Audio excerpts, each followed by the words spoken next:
Hi అండి, welcome to my channel. ముందుగా అందరికీ మహాశివరాత్రి శుభాకాంక్షలు. సో మార్నింగ్ అయితే నేను గుడికి వెళ్ళలేకపోయానండి. మార్నింగ్ అయితే ఇంట్లోనే నేను దీపం పెట్టుకొని దండం పెట్టుకున్నాను. సో ఆ వీడియో కూడా నేను షార్ట్స్లో అప్లోడ్ చేశాను, చూడండి. అండ్ ఈ లాంగ్ వీడియో ఏంటంటే రుద్రాభిషేకం కోసం అండి. నైట్ అయితే మేము 9 o'clockకి టెంపుల్కి వెళ్ళాము. సో టెంపుల్ నుంచి వచ్చేసరికి 1:30 అయిందనమాట. చాలా అంటే చాలా బాగా చేశారు రుద్రాభిషేకం. పాలతో చేశారు, పెరుగుతో చేశారు, నెయ్యి, తేనె, పంచదార, అలాగే జ్యూసెస్ 9 వెరైటీస్ అనమాట జ్యూసెస్ అయితే. సో చాలా అంటే చాలా బాగా చేశారు.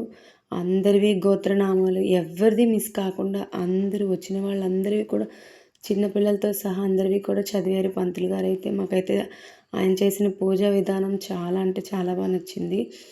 సో ఈ పూజ విధానంలో అయితే నేనైతే చాలా హ్యాపీగా ఫీల్ అయ్యాను. అంటే రుద్రాభిషేకం అనేది నేను దగ్గరుండి గుడికి వెళ్ళి చేయించుకోవడం అనేది ఇదే ఫస్ట్ టైము. సో చాలా అంటే చాలా బాగా జరిగింది. మీరందరూ కూడా ఎలా చేసుకున్నారో కామెంట్స్ చేయండి.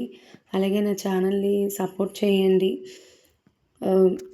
అలాగే పంతులు గారు బియ్యంతో కూడా చేయించారు రుద్రాభిషేకం అనేది. మేము భక్తులందరమే వెళ్ళి చేసామన్నమాట. ఎలా అంటే అందరివి బియ్యము అలాగే బిల్వపత్రాలు ఉంటాయి కదా, సో అవి తీసుకువెళ్ళి శివలింగం మీద వేసి శివలింగాన్ని పట్టుకునే అవకాశం ఇచ్చారు. సో చాలా అంటే చాలా హ్యాపీగా ఫీల్ అయ్యాము. శివుని ఆశీస్సులు అందరివి పొందుకున్నాము. సో మీరు కూడా బాగుండాలి, మీకు కూడా ఎల్లప్పుడూ శివయ్య ఆశీస్సులు ఉండాలని మనస్ఫూర్తిగా కోరుకుంటున్నానండి. నా వీడియో కనుక మీకు నచ్చినట్టయితే లైక్ చేయండి, షేర్ చేయండి, సబ్స్క్రైబ్ చేయండి, అలాగే సపోర్ట్ చేయడం అయితే మర్చిపోకండి. సో అందరికీ మరొకసారి ఈ మహాశివరాత్రి శుభాకాంక్షలు అండి. మీరైతే ఎలా జరుపుకున్నారో కామెంట్స్ చేయండి, మర్చిపోకండి. నా ఛానల్ అయితే సపోర్ట్ చేయండి, సబ్స్క్రైబ్ చేసుకోండి, ఓకేనా. బెల్ ఐకాన్ అయితే కొట్టడం మర్చిపోకండి. బెల్ ఐకాన్ కొడితే నేను చేసే ప్రతి వీడియోస్ మీ వరకు వస్తాయి. అలాగే నేను చేసే లైవ్ కూడా మీ వరకు వస్తుంది. సో వీడియో నచ్చితే ప్లీజ్ కామెంట్ చేయండి, అలాగే లైక్ చేయండి.